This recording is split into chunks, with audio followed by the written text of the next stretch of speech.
ṣeun a ti mọ̀ pé ìgbẹ̀yìn Adams ò lè dá ọlọ̀tẹ̀ ni is a good plotter. Àwọn ọ̀rẹ́ ẹ̀ kan wà pàápàá àwọn ibi kan wà tó ń ṣe ní bọ́dà ó dẹ̀ lójoojú obìnrin tó fẹ́ rọbí lẹ́gbẹ̀ẹ́ títì o lẹ́nu àwọn owó kan wà tí ó ti gbẹ́sẹ̀ lé tó ti ṣe gbogbo ẹ̀ àwọn ògo Nàìjíríà kan wà tó ti tẹ̀mí ẹ̀tọ́wọ́ ẹ̀ tí ẹ̀mí wọn ti tẹwọ́ ẹ̀ bọ́ nígbà tó lò lè tẹríba fún ọ̀gá ẹ̀ Fáṣẹ̀hùn tí wọn náà ló fẹ́ ṣe Ààrẹ Ọ̀nà Kakanfò ní kó lọ mú sàfitíkẹ́ẹ̀tì oyè tó jẹ yẹn wá Aláàfin òfun Aláàfin òfun oyè tí ò ní sátífíkẹ́ẹ̀tì ẹ̀ gbọ́dọ̀ tó wá ṣọ́ra ẹ̀ nísìn. ẹ ní sùúrù so oyè Ààrẹ Ọ̀nà Kakanfò yẹn tó tún fi halẹ̀ mọ́ gbogbo ọmọ Yorùbá àtàwọn kábíyèsí dádì wa àwọn kábíyèsí dáadáa tẹ́ ẹ̀ ní ṣọ́kú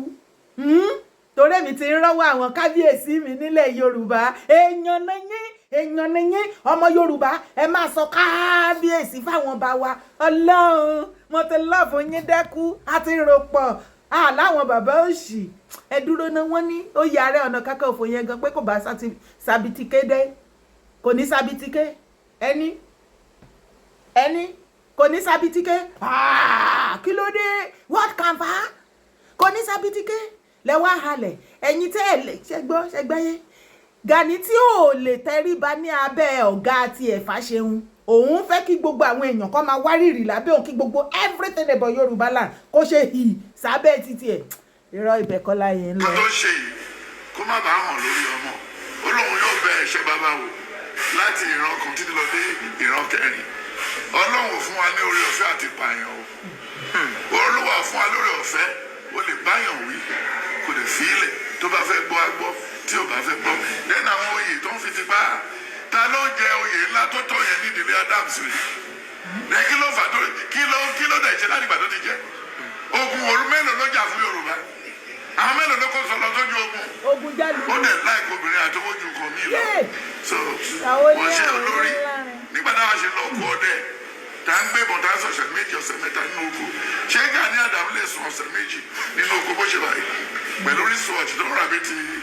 ti gọ́fúnà Lagos State tẹ́lẹ̀ bàbá ṣẹ̀ṣẹ̀ fún tó wá látẹ̀gbẹ́ àbọ̀dé tó máa ya fọ́ọ̀fù picture tó máa gbé fọ́tò báyìí wọ́n níbi tó pọ̀ sí. èmi ò rí ibi tí Ààrẹ Ọ̀nà Kakanfò ti wọ white bàbá Ọ̀ṣun Gani kí ló fa white wíwọ̀ gan ṣé o fẹ́ máa compete pẹ̀lú kábíyèsí wa Ọ̀jájá second ọba abẹ Ọ̀jájá fìdí ọ̀tẹ̀ jálẹ̀ ṣé Gani ó fẹ́ máa ó tún wá ṣe títí ó tún gbọ́ pa àṣẹ ṣé o fẹ́ sọ̀rọ̀ ẹ̀ di ọ̀nẹ́nẹ́.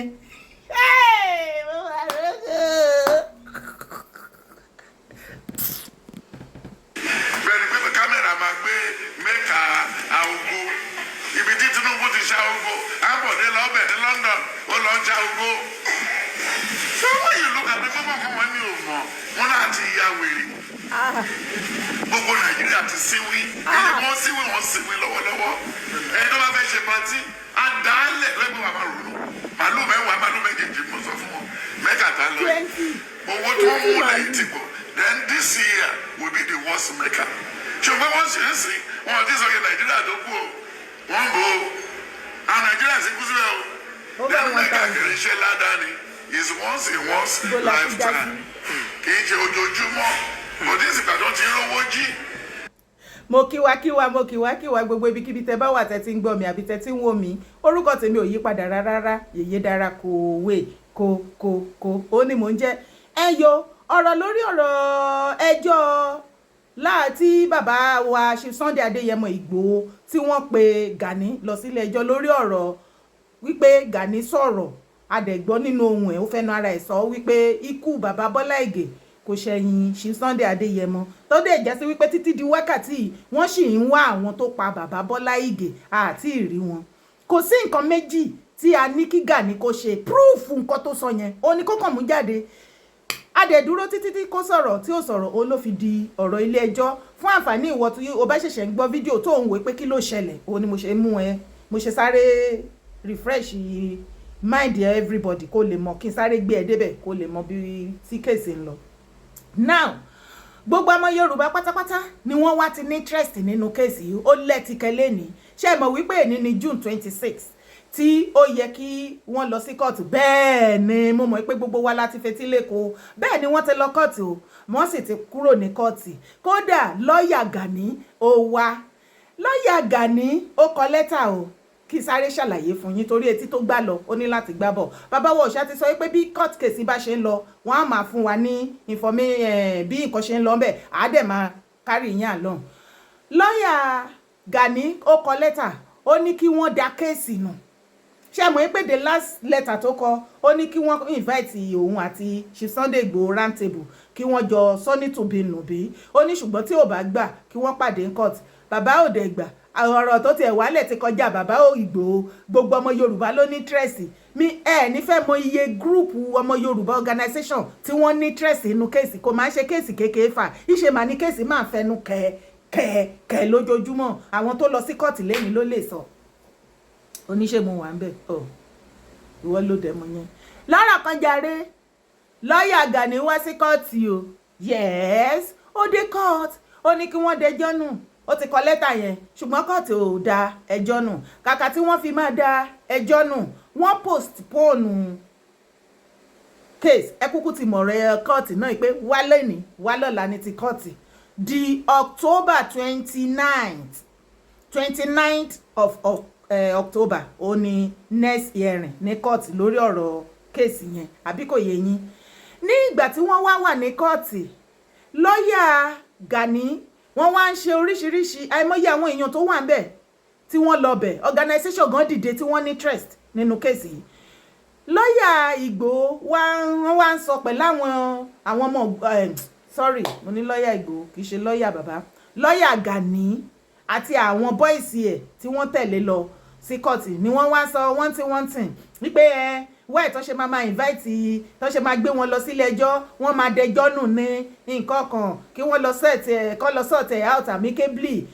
pẹ̀lú gbogbo nǹkan tí Gani ti ṣe fún ilẹ̀ Yorùbá ibi tí mo ti wá fẹ́ kẹ́ ẹ dá sí lélẹ́yìí níbi comment section ẹjọ́ nítorí Ọlọ́run ipe Gani ó ti jà fún ilẹ̀ Yorùbá lọ́kànrin kése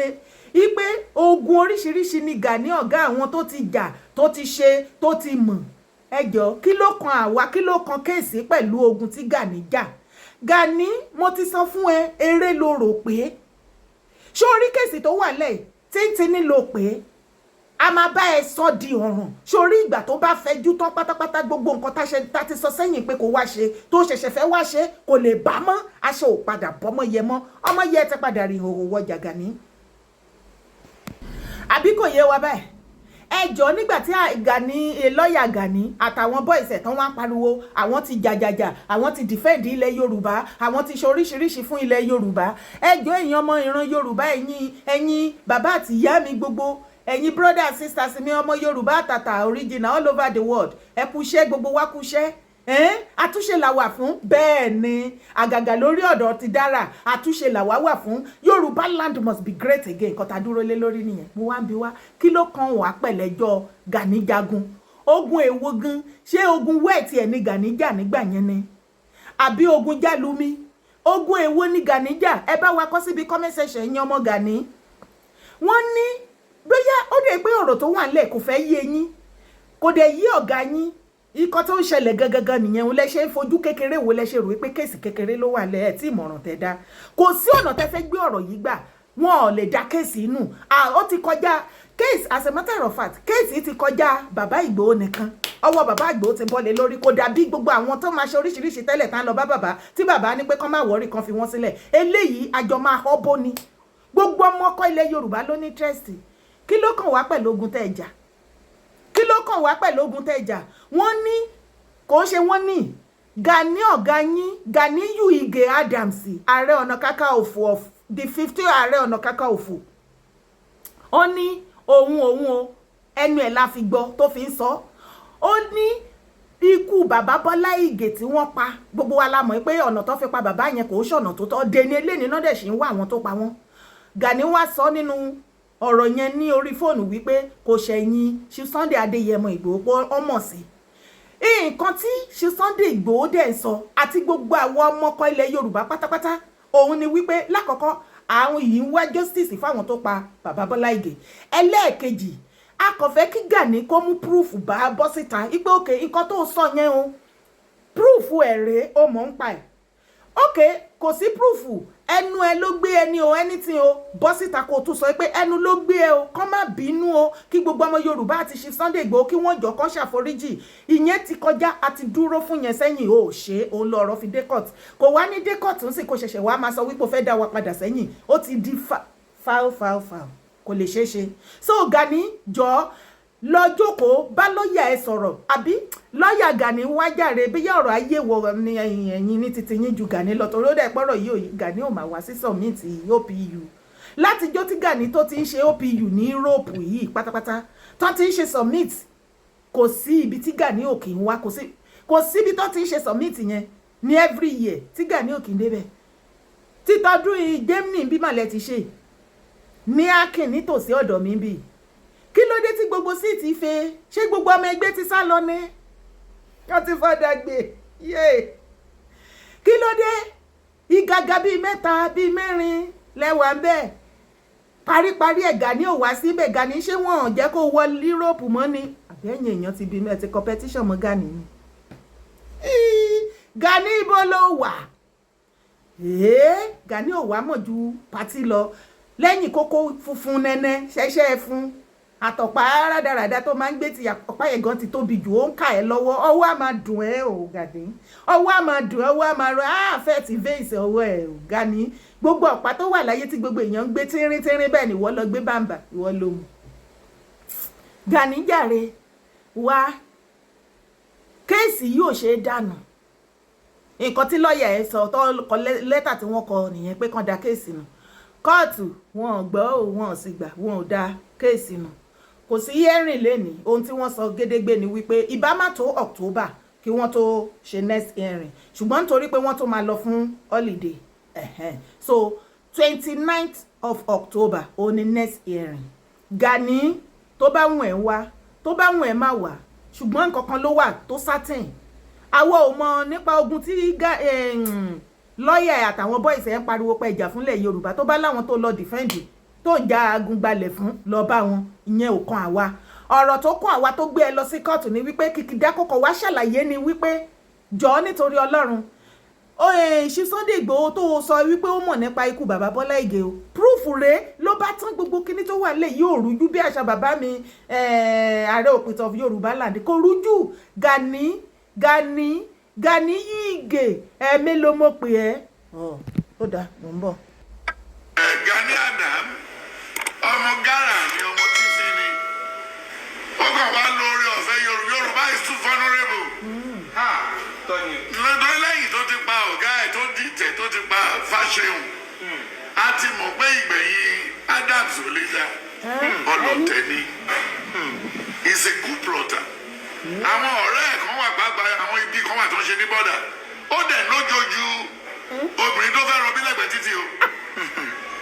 lẹ́nu àwọn owó kan wà tí ó ti gbẹ́sẹ̀ lé tó ti ṣe gbogbo ẹ̀ àwọn ògo Nàìjíríà kan wà tó ti tẹ̀mí ẹ̀tọ́wọ́ ẹ̀ tí ẹ̀mí wọn ti tẹwọ́ ẹ̀ bọ́ nígbà tó lò lè tẹríba fún ọ̀gá ẹ̀ Fáṣẹ̀hùn tí ìwọ náà ló fẹ́ ṣe Ààrẹ Ọ̀nà Kakanfò ní kó lọ mú sàfitíkẹ́ẹ̀tì oyè tó jẹ yẹn wá Aláàfin òfun Aláàfin òfun dẹ́gbẹ́dẹ̀ tó wá ṣọ́ra ẹ̀ nísìnyí nǹkan tó ń ṣe yìí kó má bàa hàn lórí ọmọ. Ọlọ́run ṣàánú tó ibi tọ́rọ̀ yẹn tá a rí mọ́ rèé o jọ nítorí Ọlọ́run ṣé ìwọ náà ti gbọ́ báyìí má gbàgbé láti bá mi drop comment ẹ̀ sí abẹ́ fídíò kí ni ìwọ náà fì nípa nǹkan tó ń ṣẹlẹ̀ kí ni o rò pé ó yẹ kó ṣẹlẹ̀ ṣé lóòótọ́ kí ló kàn wá pẹ̀lú ogun jíjà 29th of October next hearing Gani ṣì ń sísì pé kí wọ́n sort kan settle case yẹn out of court ṣé ìwọ náà ṣì ń fẹ́ kí wọ́n settle case out of court àbí ká máa kúkú ṣiṣẹ́ wa lọ bó bá ṣe jẹ́ má gbàgbé láti bá mi subscribe sórí YouTube channel yìí o sì bá mi thumb up of this video wá bá mi boko lọ fà.